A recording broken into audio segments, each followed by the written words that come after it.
All right. Yeah, it's a beautiful West Virginia morning, and I'm up on a roof.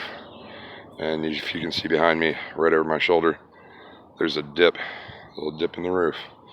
And that is what my tip is about today, is how to avoid that and how to repair it.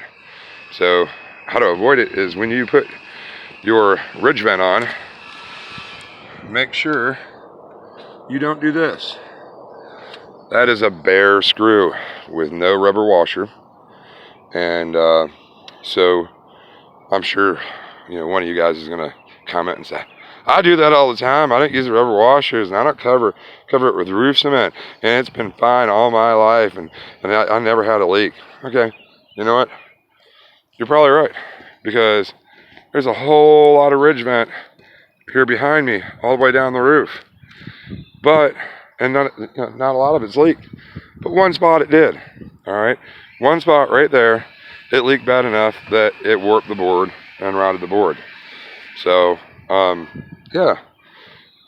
Granted, the screws with rubber washers are a little bit expensive, but you can always just put a little bit of roof cement on the regular screws, and you don't have to worry about it. You just go ahead and put a little dab on there. The water can't get in. Water can't ruin your wood. And, it may take 15, 20 years 10, 15, 20 years before it starts leaking bad enough to ruin the wood. But it's still going to happen, Just because you got done with the job that day and it looks pretty doesn't mean that job's done right.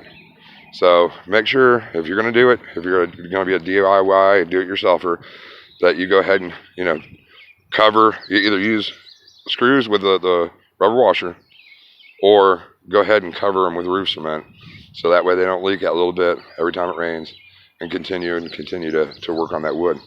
So, but today I'm going to patch this little spot right here, and I've got to take up the ridge vent, got to take all the shingles up, I got to replace the wood, then put everything back together. So, and hopefully we'll be able to use the shingles again, because it's been a while since this roof put on, and of course we're not going to be able to match the colors correctly. So let's see how we can do as far as making sure we don't have to do that.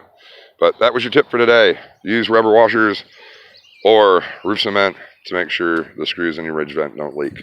So, have a great day. And if you need anything done in your home, give me a call, Joey Ashbridge Construction, 330-268-7358, and y'all have a good day. Thanks.